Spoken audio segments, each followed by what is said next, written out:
ಸ್ವಯಂ ಸೇವಕರನ್ನು ಮುಂದಿಟ್ಕೊಂಡು ಒಂದು ಯುದ್ಧವನ್ನು ಮಾಡೋದು ಸಾಧ್ಯ ಅಂತ ಭಾವಿಸಿದ್ದೀರೇನು? ನೇತಾಜಿ ಮಾಡಿ ತೋರಿಸಿದರು. ಅಫ್ಕೋರ್ಸ್ ಅದರಲ್ಲಿ ಒಂದಷ್ಟು ಜನ ಸೈನಿಕರಿದ್ದರು ನಿಜ, ಆದರೆ ದೊಡ್ಡ ಪ್ರಮಾಣದಲ್ಲಿ ನೇತಾಜಿಯವರ ಭಾಷಣಗಳಿಂದ ಪ್ರೇರೇಪಣೆಗೊಂಡು ಬಂದಂಥ ಜನರೂ ಇದ್ದರು. ಅವ್ರಿಗೆ ಟ್ರೈನಿಂಗ್ ಕೊಟ್ಟು ಅವ್ರ ಕೈಯಲ್ಲಿ ಯುದ್ಧದ ಸಾಮಗ್ರಿಗಳನ್ನಿಟ್ಟು ಹೀಗೆ ಯುದ್ಧ ಮಾಡಬೇಕು ಅಂತ ಹೇಳಿಕೊಟ್ಟು ಕಳಿಸ್ತಿದ್ರಲ್ಲ, ಅವ್ರಿಗೆಲ್ರಿಗೂ ಇದ್ದಿದ್ದು ಒಂದೇ ಒಂದು, ನೇತಾಜಿ ನಮ್ಮಿಂದ ಏನೋ ಅದ್ಭುತವಾದ ಕೆಲಸವನ್ನು ಮಾಡಿಸ್ತಾ ಇದ್ದಾರೆ, ಈ ದೇಶಕ್ಕೆ ಒಂದು ದಿನ ಸ್ವಾತಂತ್ರ್ಯ ಬರುತ್ತೆ ಅಂತ. 1 ವರ್ಷಗಳ ಕಾಲ INA ಮತ್ತು ಜಪಾನಿ ಸೇನೆ ಇಂಗ್ಲೆಂಡನ್ನು ಎದುರಿಸಿದ್ದು ಸಾಮಾನ್ಯವಾದ ಸಂಗತಿಯಲ್ಲ. ಭಾರತದ ಒಂದು ಪುಟ್ಟ ಭೂಭಾಗವನ್ನು INA ಬಹುಕಾಲ ವಶಪಡಿಸಿಕೊಂಡು ತನ್ನ ಅಂಕೆಯಲ್ಲಿ ಇರಿಸ್ಕೊಂಡಿತ್ತು ಅನ್ನೋದನ್ನು ಕೂಡ ಈ ಸಂದರ್ಭದಲ್ಲಿ ಬಹಳ ಹೆಮ್ಮೆಯಿಂದ ಹೇಳಬೇಕಾಗತ್ತೆ. ಮಿತ್ರ, ನಾನು ಇದೇ ಸಂದರ್ಭದಲ್ಲಿ ನಿಮ್ಮ ಜೊತೆ ಹಂಚ್ಕೋಬೇಕು. ಆರಂಭದಲ್ಲಿ ಜಪಾನೇ ನೇತಾಜಿಯವರಿಗೆ ತುಂಬ ಪ್ರೀತಿಯಿಂದ ನಡೆಸ್ಕೊಳ್ತಿತ್ತು ಅಂತೇನಲ್ಲ. ಜಪಾನಿನ ಪ್ರಧಾನಿಗೆ ನೇತಾಜಿಯವ್ರನ್ನ ಕಂಡ್ರೆ ಗೌರವ ಇತ್ತು, ಪ್ರೀತಿ ಇತ್ತು ಅನ್ನೋ ಕಾರಣಕ್ಕೆ ಒಂದು ಹಂತದವರು ಗೌರವ ಕೊಡ್ತಿದ್ರು. ಆದರೆ ಉಳಿದವ್ರಿಗೆಲ್ರಿಗೂ ಕೂಡ ಅಧಿಕಾರಿಗಳಿಗೆ ಒಂದು ಸ್ವಲ್ಪ ಅಸಡ್ಡೆಯೇ. ಆದರೆ ನೇತಾಜಿಯವರ ಆತ್ಮವಿಶ್ವಾಸ, ನೇತಾಜಿಯವರ ವರ್ಕಿಂಗ್ ಸ್ಟೈಲು, ಪ್ರೇರಣೆ ಕೊಡುವಂಥ ರೀತಿ ಎಲ್ಲವನ್ನು ನೋಡಿ ಅಧಿಕಾರಿಗಳು ಸಹಜವಾಗಿ ಗೌರವ ಕೊಡಲಿಕ್ಕೆ ಶುರು ಮಾಡಿದರು. ಒಬ್ಬ ವ್ಯಕ್ತಿ ತನ್ನ ಕಾರ್ಯದಿಂದಲೇ ಗೌರವ ಸಂಪಾದಿಸ್ತಾನೆ ಅನ್ನೋದಕ್ಕೆ ನೇತಾಜಿ ಬೆಸ್ಟ್ ಎಕ್ಸಾಂಪಲ್. ಹಾಗಂತ ಯಾವತ್ತೂ ತನ್ನ ದೇಶದ ಗೌರವ ಘನತೆಯನ್ನು 1 ಇಂಚು ಬೀಳಲಿಕ್ಕೆ ಬಿಡಲಿಲ್ಲ. ಒಂದು ಸಲ ಬರ್ಮಾದ ಪ್ರಧಾನಿ ಅಥವಾ ಅಧ್ಯಕ್ಷರು ಅವರು ಈ ಜಪಾನಿನ ಅಧಿಕಾರಿಗಳಿಗೆ, ನೇತಾಜಿಯವರಿಗೆಲ್ಲ ಒಂದು ಔತಣಕೂಟ ಏರ್ಪಡಿಸಿದರು. ನೇತಾಜಿ ಏನಂದ್ರು ಗೊತ್ತಾ? ಔತಣಕೂಟದಲ್ಲಿ ಎಲ್ರಿಗೂ ಸಮಾನವಾಗಿ ಕೂರಿಸಿದ್ದೆ ನೋಡಿ ನೇತಾಜಿ ಹೇಳಿದರು, ಅಥವಾ ನೇತಾಜಿ ಏನೊಬ್ಬ ಸಾಮಾನ್ಯ ಅಧಿಕಾರಿ ಥರ ನಡೆಸ್ಕೊಂಡಿದ್ದಕ್ಕೆ ಹೇಳಿದರು, ನೇತಾಜಿ ಇವರೆಲ್ಲರೂ ಜಪಾನಿನ ಸೈನ್ಯದ ಅಧಿಕಾರಿಗಳು, ಆದರೆ ನಾನು ಭಾರತದ ಹಂಗಾಮಿ ಸರ್ಕಾರದ ಪ್ರಧಾನಮಂತ್ರಿ, ಹೇಗೆ ನೋಡ್ಕೊಳ್ಬೇಕು ನನ್ನನ್ನು ಅಂತ ಕೇಳಿದರು.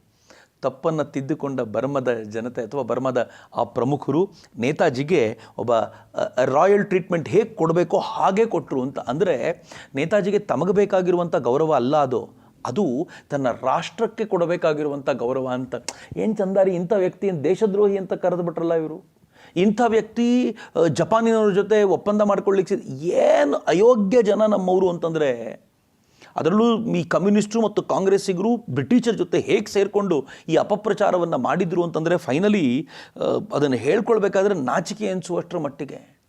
ಟೋಜೋ ಹಿಡ್ಕೊಂಡಿರುವಂಥ ನಾಯಿ ಅವರು ಟೋಜೋನ ಭಾರತದಲ್ಲಿ ಅಧಿಕಾರಕ್ಕೆ ತಂದು ಕೂರಿಸ್ಲಿಕ್ಕೆ ಇಷ್ಟೆಲ್ಲ ಮಾಡ್ತಿದ್ದಾರೆ ಅಂತ. ಆದರೆ ಒಂದೇ ಒಂದು ದಿನವೂ ಕೂಡ ತನ್ನ ರಾಷ್ಟ್ರದ ಗೌರವವನ್ನು ಒಂದಿನಿತೂ ಕಡಿಮೆ ಮಾಡಲಿಕ್ಕೆ ಬಿಟ್ಟಿರಲಿಲ್ಲ ಸುಭಾಷ್ ಚಂದ್ರ ಬೋಸರು. ಜಪಾನಿಗೂ ಬಹಳ ಖುಷಿಯಾಗಿ ಜಪಾನ್ ಸುಭಾಷ್ ಚಂದ್ರ ಬೋಸರಿಗೆ ತಮ್ಮ ರಾಷ್ಟ್ರದ ಅತ್ಯುನ್ನತವಾದ ಗೌರವವನ್ನು ಕೊಡಬೇಕು ಅಂತ ನಿಶ್ಚಯ ಮಾಡಿದಾಗ ಸುಭಾಷ್ ಬಾಬು ಏನು ಹೇಳ್ತಾರೆ ಗೊತ್ತಾ? ನಿರಾಕರಿಸ್ಬಿಡ್ತಾರೆ, ತಗೊಳ್ಳಲ್ಲ ಅಂತ. ಜಪಾನಿಗೆ ಆಶ್ಚರ್ಯ ಆಗುತ್ತೆ. ಬೇಡ ಅಂತಂದ್ರೆ ಯಾಕೆ ಅಂತ ಕೇಳಿದರೆ ಸುಭಾಷ್ ಬಾಬು ಹೇಳ್ತಾರೆ, ಅದನ್ನು ನಾನು ಸ್ವೀಕರಿಸೋದು ನನ್ನ ಜೊತೆಗಾರರೊಂದಿಗೆ ಮಾತ್ರ. ನನ್ನ ದೇಶಕ್ಕೆ ಸ್ವಾತಂತ್ರ್ಯ ಬಂದ ಮೇಲೆ ಬೇಕಿದ್ದರೆ ಅದನ್ನು ಸ್ವೀಕರಿಸ್ತೀನಿ, ಈಗಲ್ಲ ಅಂತ. ಏನು ಅವರ ಭಾವನೆಗಳು ಎಷ್ಟು ಅದ್ಭುತವಾಗಿದ್ದು ಮಿತ್ರ. ಈಗ ಹೇಳುವಾಗ ಸುಭಾಷ್ ಚಂದ್ರ ಬೋಸರು ಹೈಫೈ ಆಗಿ ಜೋರಾಗಿದ್ದರು ಅಂತ ತಿಳ್ಕೊಳ್ಬೇಡಿ. ಸಾಮಾನ್ಯ ಸೈನಿಕನಿಗೆ ಅವರನ್ನು ಕಂಡ್ರೆ ಯಾಕೆ ಪ್ರೀತಿ ಇತ್ತು ಅಂತಂದರೆ, ಅವ್ರು ಯಾವಾಗಲೂ ಸೈನಿಕರ ಜೊತೆಗೆ ಪ್ರೀತಿಯಿಂದ ಇರ್ತಾ ಇದ್ರು. ಇದು ನಾವು ಗಮನಿಸ್ಕೊಳ್ಬೇಕಾಗಿರುವಂಥ ಸಂಗತಿ.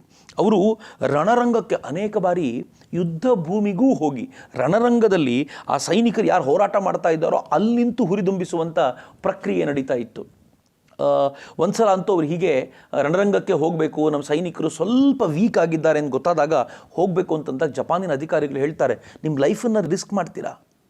ನಿಮ್ಮ ಲೈಫ್ ತುಂಬ ಇಂಪಾರ್ಟೆಂಟು, ನೀವು ರಣರಂಗಕ್ಕೆ ಹೋಗಿ ಅಲ್ಲೇನಾದರೂ ಆದರೆ ಏನು ಮಾಡೋದು ಅಂತ ಕೇಳಿದರೆ ಸುಭಾಷ್ ಚಂದ್ರ ಬೋಸರು ಏನು ಹೇಳ್ತಾರೆ ಗೊತ್ತಾ? ದಂಡನಾಯಕನಾಗಿ ನಾನು ನನ್ನ ಜೀವವನ್ನು ಉಳಿಸ್ಕೊಳ್ಳಿಕ್ಕೆ ಪರದೆಯ ಹಿಂದೆ ಬಚ್ಚಿಟ್ಕೊಂಡಿರಲೇನು, ನನ್ನ ಪ್ರಾಣ ಹೋದರೂ ಚಿಂತೆ ಇಲ್ಲ, ನನ್ನ ಸೈನಿಕರೊಂದಿಗೆ ನಾನು ಇದ್ದೇ ಇರ್ತೀನಿ ಅಂತ ಅವ್ರು ರಣರಂಗಕ್ಕೆ ಧಾವಿಸ್ತಾರಲ್ಲ, ಅದು ಸುಭಾಷ್ ಚಂದ್ರ ಬೋಸರು ಅಂತ. ಹಾಗಂತ ಅಷ್ಟು ಮಾತ್ರ ಅಲ್ಲ, ಸುಭಾಷರು ಒಂದು ಸಲ ರಂಗೂನಿಗೆ ಹೋಗ್ತಾ ಇರಬೇಕಾದ್ರೆ ದಾರಿಯಲ್ಲಿ ಸೈನಿಕರದೊಂದು ಗಾಡಿ ಕೆಟ್ಟು ನಿಂತಿರುತ್ತೆ. ಇಮ್ಯಾಜಿನ್ ಮಾಡಿ, ಕಮಾಂಡರ್ ಇನ್ ಚೀಫ್ ಒಬ್ಬ ಸಾಮಾನ್ಯವಾದ ಸೈನಿಕ ಅಧಿಕಾರಿ ಅಲ್ಲ, ಕಮಾಂಡರ್ ಇನ್ ಚೀಫ್, ಭಾರತದ ಹಂಗಾಮಿ ಸರ್ಕಾರದ ಪ್ರಧಾನಮಂತ್ರಿ ಅಂತ ಘೋಷಿಸಿಕೊಂಡಿರುವಂಥವರು ಮತ್ತು ಇಡೀ ದೇಶ, ಇಡೀ ಜಗತ್ತು ಗೌರವಿಸುವಂಥ ಮಹಾನಾಯಕ ತನ್ನದೇ ಸೇನೆಯ ಒಂದು ಗಾಡಿ ಕೆಟ್ಟು ನಿಂತಿದೆ ಅಂತಂದಾಗ ಅವ್ರಿಗೊಂದು ವಿಶ್ ಮಾಡಿ ಹೋಗ್ಬೋದಿತ್ತು. ಸುಭಾಷ್ ಚಂದ್ರ ಬೋಸರು ಗಾಡಿಯಿಂದ ಕೆಳಗಿಳಿದು ಆ ಗಾಡಿ ಪೂರ್ಣ ಸರಿ ಹೋಗೋವರೆಗೂ ಅಲ್ಲೇ ನಿಂತು ಆ ಸೈನಿಕರ ಜೊತೆ ಇಲ್ಲೇ ಇದ್ದು ಅವರನ್ನು ಕಳಿಸ್ಕೊಟ್ಟು ನಂತರ ತಾವು ಹೊರಡ್ತಾರಲ್ಲ, ಸೈನಿಕರಿಗೆ ಹೇಗೆ ಅನಿಸಿರ್ಬೇಡ ಆ ಸಂದರ್ಭಗಳಲ್ಲಿ. ಸುಭಾಷ್ ಚಂದ್ರ ಬೋಸರು ಸೈನಿಕರ ಮನಸ್ಸನ್ನು ಗೆದ್ದಿದ್ದ ರೀತಿ ಇದು. ಒಮ್ಮೆ ಏನಾಯಿತು, ಯುದ್ಧ ಭೂಮಿಯಲ್ಲಿ ಯೂಶ್ವಲಾಗಿ ಏನು ಮಾಡ್ತಾರೆ, ಒಂದು ಸೈನ್ಯ ದಾಟುವಾಗ ಅಥವಾ ಆ ಕಡೆಯಿಂದ ಮತ್ತೊಂದು ಸೈನ್ಯ ಬರಬಾರ್ದು ಅಂತ ಬ್ರಿಡ್ಜನ್ನು ಧ್ವಂಸ ಮಾಡಿಬಿಡ್ತಾರೆ, ತಾವು ಜಾಗವನ್ನು ಬಿಟ್ಟು ವಾಪಸ್ ಬರಬೇಕಾದ್ರೆ. ಅಂದರೆ ನಾವು ಅವ್ರ ಜಾಗವನ್ನು ಆಕ್ರಮಿಸ್ಕೊಂಡಿದ್ದೀವಿ, ವಾಪಸ್ ಹೋಗ್ತಾ ಇದ್ದೀವಿ ಅಂತಂದರೆ ಆ ಬ್ರಿಡ್ಜನ್ನು ಕ್ರಾಸ್ ಮಾಡ್ತೀವಿ, ಬ್ರಿಡ್ಜನ್ನು ಧ್ವಂಸ ಮಾಡಿಬಿಡ್ತೀವಿ. ಆಗ ಅಯನ್ಯ ಸೈನಿಕರನ್ನು ದಾಟಿಸಬೇಕಾದ ಪ್ರಸಂಗ ಇದ್ದಾಗ ಸುಭಾಷ್ ಚಂದ್ರ ಬೋಸರು ಸಣ್ಣ ಸಣ್ಣ ದೋಣಿಗಳಲ್ಲಿ ಅವರನ್ನೆಲ್ಲ ದಾಟಿಸಿ ಕೊನೆಯ ದೋಣಿ ಹೋಗುವವರೆಗೂ, ಅದು ರೀಚ್ ಆಗುವವರೆಗೂ ನಿಂತ್ಕೊಂಡು ಕೊನೆಗೆ ತಾವು ನಡ್ಕೊಂಡು ಹೋಗ್ತಾರೆ. ಎಷ್ಟು ಮೈಲು ಗೊತ್ತಾ? 70 ಮೈಲು ದೂರಗಳ ಕಾಲ ಅವರು ಹೆಗಲ ಮೇಲೆ ತಮ್ಮ ಭಾರವನ್ನು ತಾವೇ ಹೊತ್ಕೊಂಡು, ತಮಗೆ ಬೇಕಾಗಿರುವಂಥ ವಸ್ತುಗಳನ್ನು ತಾವೇ ಹೊತ್ಕೊಂಡು 5 ದಿನಗಳ ಕಾಲ ನಡೆದು ತಾವು ಗಮ್ಯವನ್ನು ತಲುಪ್ತಾರೆ. ಸಿಟ್ಟಾಂಗ್ನಿಂದ ಮೌಲ್ಮಿವರೆಗೆ ಹೋಗ್ತಾರವರು. ಹೆಚ್ಚು ಕಡಿಮೆ 70 ಮೈಲಿ ಕ್ರಮಿಸೋದು ಅಂತ. ಸುಭಾಷರು ಯಾವತ್ತೂ ಬೇರೆಯವ್ರ ಮೇಲೆ ಹೊರೆ ಆಗಲಿಲ್ಲ. ಆದರೆ ಸೈನಿಕ ಮಾಡ್ಬೋದಾದ ಎಲ್ಲದಕ್ಕೂ ತಾನೂ ಜೊತೆಯಲ್ಲಿದ್ದೀನಿ ಅಂತ ತೋರಿಸ್ಕೊಂಡಿದ್ರೆ ಅಥವಾ ಜೊತೆಯಲ್ಲಿದ್ದಿದ್ದರ ಪರಿಣಾಮವಾಗಿಯೇ ಈ ದೇಶದ ಸೈನಿಕರು ಅವ್ರ ಜೊತೆ ಯಾವಾಗಲೂ ನಿಂತಿರ್ತಿದ್ರು. ಒಮ್ಮೆ ಸುಭಾಷ್ ಚಂದ್ರ ಬೋಸರ ಈ ಎಲ್ಲ ವಿಚಾರಗಳನ್ನು ಗಮನಿಸಿದ ಒಬ್ಬ ಸೈನಿಕ ಬಂದು ಸುಭಾಷ್ ಬಾಬು ಹೇಳ್ತಾನೆ, ಸುಭಾಷ್ ಚಂದ್ರ ಬೋಸರೇ, ನಾವು ಈ ಇತಿಹಾಸವನ್ನು ಬರೆದಿಡಬೇಕಲ್ಲ. ಚೆನ್ನಾಗಿದೆ ಪ್ರಶ್ನೆ. ಇಷ್ಟೆಲ್ಲ ಕೆಲಸ ಮಾಡ್ತಾ ಇದ್ದೀವಿ, ಸಮಾಜಕ್ಕೆ ಗೊತ್ತಾಗದೆ ಹೋದರೆ ಹೇಗೆ? ನಾವು ಬರೆದಿಡಬೇಕಲ್ವಾ? ಸುಭಾಷ್ರು ಏನು ಹೇಳ್ತಾರೆ ಗೊತ್ತಾ? ಮೊದಲು ಇತಿಹಾಸವನ್ನು ನಿರ್ಮಿಸು, ಆನಂತರ ಬರೋರು ಅದನ್ನು ಬರೆದಿಡ್ತಾರೆ. ಬರೆದಿಡೋ ಕೆಲಸ ಅವರು ಮಾಡಲಿ ಅಂತ. ಏನು ಚೆನ್ನಾಗಿದೆ ಅಲ್ವೇನು? ನಮ್ಮ ಕೆಲಸ ಇತಿಹಾಸವನ್ನು ನಿರ್ಮಿಸೋದಷ್ಟೇ. ಅದನ್ನು ಬರೆದಿಡ್ಲಿಕ್ಕೆ ಬೇಕಾದಷ್ಟು ಜನ ಬರ್ತಾರೆ, ಆದರೆ ಇತಿಹಾಸವನ್ನು ನಿರ್ಮಿಸೋದರ ಥರ ಗಮನ ಕೊಡೋಣ. ಯಾವುದು ಯಾರಿಂದಲೂ ಸಾಧ್ಯವಾಗೋದಿಲ್ಲ ಅಂತ ಹೇಳ್ತಿದ್ರೋ ಅಂಥದ್ದನ್ನೊಂದನ್ನು ಸಾಧಿಸಿ ತೋರಿಸೋಣ, ಉಳಿದಿದ್ದನ್ನು ಜನ ಬರೀತಾರೆ ಅಂತ. ಇವತ್ತು ನಾವೆಲ್ಲ ಹೇಳ್ತಿದ್ದೀವಲ್ಲ, ಗುಣಗಾನ ಮಾಡ್ತಿದ್ದೀವಲ್ಲ, ಯಾಕೆಂದರೆ ಆ ಮನುಷ್ಯ ಅವತ್ತು ಇತಿಹಾಸವನ್ನು ನಿರ್ಮಿಸುವಂಥ ಪ್ರಯತ್ನ ಮಾಡಿದ್ದ ಅಂತ. ಯಾವಾಗ ಇವೆಲ್ಲ ಬೇರೆ ಬೇರೆ ಬೇರೆ ಬೇರೆ ಕಾಲಘಟ್ಟದಲ್ಲಿ ನಡೆದಿದ್ದು, ನಾನು ಎಲ್ಲವನ್ನೂ ಒಂದು ಕಡೆ ಕ್ರೋಢೀಕರಿಸಿ ಹೇಳುವಂಥ ಪ್ರಯತ್ನ ಮಾಡಿದೆ ಅಷ್ಟೇ. ಆದರೆ ಒಂದಂತೂ ಸತ್ಯ ಮಿತ್ರರೇ, ಸುಭಾಷ್ ಚಂದ್ರ ಬೋಸರ ನಾಯಕತ್ವ ಪೂರ್ಣ ಪ್ರಮಾಣದಲ್ಲಿ ಅನಾವರಣಗೊಂಡಿತ್ತು. ಅದೇ ವೇಳೆಗೆ ದೇಶದಲ್ಲಿ ಕಾಂಗ್ರೆಸ್ಸಿಗರ ನಾಯಕತ್ವ ಪೂರ್ಣ ಪ್ರಮಾಣದಲ್ಲಿ ಉದ್ಧ್ವಸ್ತಗೊಂಡಿತ್ತು. ಏನೂ ಇರಲಿಲ್ಲ, ಏನೂ ಉಳ್ಕೊಂಡಿರಲಿಲ್ಲ. ಸುಭಾಷ್ ಚಂದ್ರ ಬೋಸರು ಯಾವಾಗ ಜಪಾನ್ ಯುದ್ಧದಲ್ಲಿ ಹಂತ ಹಂತವಾಗಿ ತಾವು ಗೆದ್ದಂಥ ಜಾಗವನ್ನು ಕೊಡಬೇಕಾಗಿ ಬಂದುಬಿಡ್ತು ಅವರಿಗೆ, ಹಾಗೆ ಹಂತವಾಗಿ ಆ ಜಾಗಗಳನ್ನೆಲ್ಲ ಬಿಡಬೇಕಾದ್ರೆ ಕಾಂಗ್ರೆಸ್ಸಿಗೆ ಒಂದು ಸ್ವಲ್ಪ ಜೀವ ಬಂತು. ಸುಭಾಷರೇ ಜಪಾನನ್ನು ತೊಗೊಂಡು ಬಂದು ಇನ್ನು ಬ್ರಿಟಿಷರನ್ನ ಓಡಿಸಿ ಸ್ವಾತಂತ್ರ್ಯ ಕೊಡಿಸೇ ಬಿಡ್ತಾರೆ ಅನ್ನೋಂಥ ಟೆನ್ಷನ್ ಇದ್ದಿರ್ಲಿಕ್ಕೆ ಸಾಕು. ಈಗ ಸ್ವಲ್ಪ ಜೀವ ಬಂದಮೇಲೆ ಅವ್ರು ಏನು ಮಾಡಿದರು, ಮತ್ತೆ ಬ್ರಿಟಿಷರ ಜೊತೆ ಸಂಧಾನ ಕುದುರಿಸಬೇಕು ಅಂತ ಕೂತ್ಕೊಂಡ್ರು. ಅವ್ರ ಜೊತೆ ಮಾತುಕತೆ ನಡೀತಿತ್ತು. ಇಲ್ಲಿ ಇಷ್ಟೆಲ್ಲ ಪ್ರಯತ್ನ ಸುಭಾಷ್ ಚಂದ್ರ ಬೋಸರು ಮಾಡ್ತಾ ಇದ್ದಾಗ ಅಲ್ಲಿ ಒಳಗೆ ಕೂಡ ದಂಗೆ ಎದ್ದು ಬ್ರಿಟಿಷರನ್ನ ವೀಕ್ ಮಾಡಿಬಿಟ್ಟಿದ್ದಿದ್ರೆ ಸೆಕೆಂಡ್ ವರ್ಲ್ಡ್ ವಾರ್ನ ಹಿಸ್ಟ್ರಿನೇ ಬದಲಾಗಿರ್ತಿತ್ತು ಮತ್ತು ಭಾರತ ಆಗಲೇ ಸ್ವತಂತ್ರವಾಗಿರ್ತಿತ್ತು. ಬ್ರಿಟಿಷರನ್ನ ಹೊಡೆದು ಓಡಿಸಿ ನಾವು ಬಲಪ್ರಯೋಗ ಮಾಡಿ ಪಡ್ಕೊಂಡಿರುವಂಥ ಸ್ವಾತಂತ್ರ್ಯವಾಗಿದ್ದರಿಂದ ದೇಶ ಡಿವೈಡೂ ಆಗ್ತಿರಲಿಲ್ಲ ಮತ್ತು ನಾವೊಂದು ಸ್ವಾಭಿಮಾನದ ಆಧಾರದ ಮೇಲೆ ರಾಷ್ಟ್ರವನ್ನು ಪಡ್ಕೊಂಡಿರ್ತಿದ್ವಿ. ಆದರೆ ಕಾಂಗ್ರೆಸ್ ಹಂಗೆ ಮಾಡಲೇ ಇಲ್ಲ. ಅದರ ಪರಿಣಾಮ ಸುಭಾಷ್ ಚಂದ್ರ ಬೋಸರು ಕಾಂಗ್ರೆಸ್ಸಿಗೆ ಪದೇ ಪದೇ ಹೇಳಬೇಕಾಗಿ ಬಂತು. 1994 ಅವರು ಜೂನ್ ತಿಂಗಳಲ್ಲಿ 45 ಜೂನ್ ತಿಂಗಳಲ್ಲಿ ವೈಸ್ರಾಯ್ ವೇವೆಲ್ ಮಹಾತ್ಮ ಗಾಂಧೀಜಿಯವರ ಮನವೊಲಿಸಿಕೊಳ್ಳಲಿಕ್ಕೆ ಮಾತಾಡ್ತಿದ್ದಾನೆ ಅಂತ ಗೊತ್ತಾದಾಗ ಸುಭಾಷ್ ಚಂದ್ರ ಬೋಸರು ಸಿಂಗಪುರಕ್ಕೆ ಹೋಗಿ ಸುಮಾರು ತಿಂಗಳ 18ನೇ ತಾರೀಕಿನಿಂದ 1 ತಿಂಗಳ ಕಾಲ ಅಲ್ಲೇ ಇದ್ದು ರೇಡಿಯೋದಲ್ಲಿ ಪ್ರತಿನಿತ್ಯ ಭಾಷಣ ಮಾಡ್ತಿದ್ರು. ಭಾಷಣ ಏನು ಗೊತ್ತೇನು, ಗಾಂಧೀಜಿ ಯಾವ ಕಾರಣಕ್ಕೂ ಒಪ್ಕೊಳ್ಬೇಡಿ ಅಂತ ಕನ್ವಿನ್ಸ್ ಮಾಡೋದು ಗಾಂಧೀಜಿನ.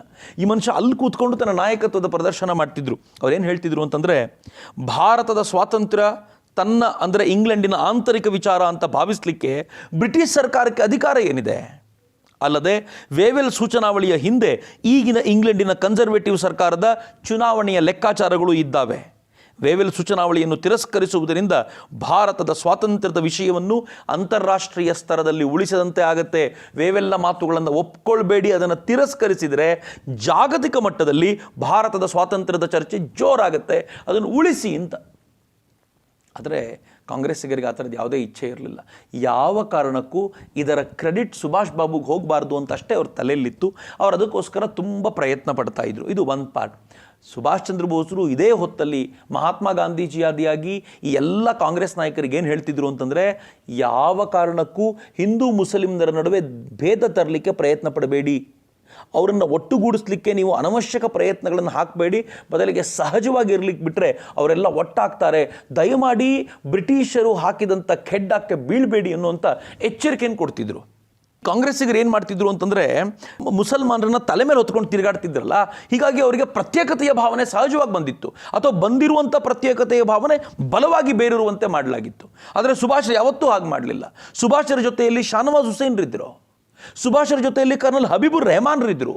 ಕೊನೆವರೆಗೂ ಇದ್ದವರು ಕರ್ನಲ್ ಹಬೀಬುರ್ ರೆಹಮಾನ್ರು. ಎಷ್ಟು ವಿಶ್ವಾಸ ಇತ್ತು ಅವರಿಗೆ ಅವರ ಮೇಲೆ. ಒಂದು ದಿನವೂ ಕೂಡ ಅವರು ಸುಭಾಷರ ವಿರುದ್ಧಕ್ಕೆ ಮಾತನಾಡಲಿಲ್ಲ, ಸುಭಾಷರ ಎದುರಾಗಿ ಹೋಗಲಿಲ್ಲ. ಹಾಗೆಲ್ಲ ಸುಭಾಷರು ಹಿಂದೂ, ಮುಸ್ಲಿಂ, ಕ್ರಿಶ್ಚಿಯನ್, ಜೈನ, ಪಾರ್ಸಿ ಎಲ್ಲರನ್ನೂ ಕೂಡ ಜೊತೆಯಲ್ಲಿ ತೆಗೆದುಕೊಂಡು ಒಂದು ಸೇನೆಯನ್ನು ಕಟ್ಟಬೇಕಾದ ರೀತಿಯಲ್ಲಿ ಅದನ್ನು ಕಟ್ತಾ ಇರುವಾಗ ಇಲ್ಲಿ ಕಾಂಗ್ರೆಸ್ಸಿಗರು ಒಡಕು ಉಂಟು ಮಾಡ್ತಿದ್ರಲ್ಲ, ಅದನ್ನು ನೆನಪಿಸ್ಕೊಂಡು ಸುಭಾಷ್ ಚಂದ್ರ ಬೋಸರು ಬ್ರಿಟಿಷರು ಬಿಟ್ಟು ಹೋಗುವಂಥ ಕಾಲ ಬಂದಿದೆ, ಅವರು ಒಡೆದು ಹೋಗ್ತಾರೆ ಭಾರತವನ್ನು, ಎಚ್ಚರಿಕೆಯಿಂದಿರಿ ಅಂತ ಪದೇ ಪದೇ ಎಚ್ಚರಿಕೆ ಕೊಡುವಂಥ ಪ್ರಯತ್ನ ಮಾಡ್ತಾನೆ ಬಂದಿದ್ರು. ಆದರೆ ಏನು ಅಂದ್ಕೊಂಡ್ರೂ ಕೂಡ ಸೆಕೆಂಡ್ ವರ್ಲ್ಡ್ ವಾರಲ್ಲಿ ಏನಾದರೂ ಜಪಾನ್ ಗೆದ್ದುಬಿಟ್ಟಿದ್ದರೆ, ಶತ್ರು ರಾಷ್ಟ್ರಗಳು ಗೆದ್ದುಬಿಟ್ಟಿದ್ದರೆ ಕಥೆನೇ ಬೇರೆ ಇರ್ತಿತ್ತು. ಆದರೆ ಜಪಾನ್ ಹಂತ ಹಂತವಾಗಿ ಸೋಲ್ತಲ್ಲದೆ 2 ಬಾಂಬನ್ನು ಅಮೇರಿಕ ಹಾಕಿದ ನಂತರ ಜಪಾನ್ ಪೂರ್ಣ ಪ್ರಮಾಣದಲ್ಲಿ ಶರಣಾಗತವಾದಾಗ ಸುಭಾಷ್ ಬಾಬು ತನ್ನ ಸೈನಿಕರಿಗೆ ಬರ್ಮಾ ಬಿಟ್ಟು ಬನ್ನಿ ಅಂತ ಕರಿಬೇಕಾಗಿ ಬಂತು. ಯಾವ ಮನುಷ್ಯ ಚಲೋ ದಿಲ್ಲಿ ಅನ್ನೋ ಕನಸನ್ನು ಕಟ್ಕೊಂಡು ದಿಲ್ಲಿಯ ರಸ್ತೆಗಳನ್ನು ಚುಂಬಿಸಬೇಕು ಅಂತ ಧಾವಿಸ್ತಾ ಇದ್ರೋ ಆ ಮನುಷ್ಯ ಈಗ ತನ್ನ ಜನರನ್ನು ವಾಪಸ್ ಕರಿಬೇಕಾದಾಗ ಎಷ್ಟು ಹೃದಯ ಭಾರ ಆಗಿದ್ದಿರಬೇಕು. ಸುಭಾಷ್ ಚಂದ್ರ ಬೋಸರು ಆ ದಿನಗಳನ್ನು ಹೇಗೆ ಕಳೆದರು, ಆ ದಿನಗಳಂದು ಅವರ ಮನಸ್ಥಿತಿ ಹೇಗಿತ್ತು, ನಾಳೆ ಹೇಳ್ತೀನಿ. ಅಲ್ಲಿವರೆಗೂ ನಮಸ್ಕಾರ. ವಂದೇ ಮಾತರಂ. ಜೈ ಹಿಂದ್.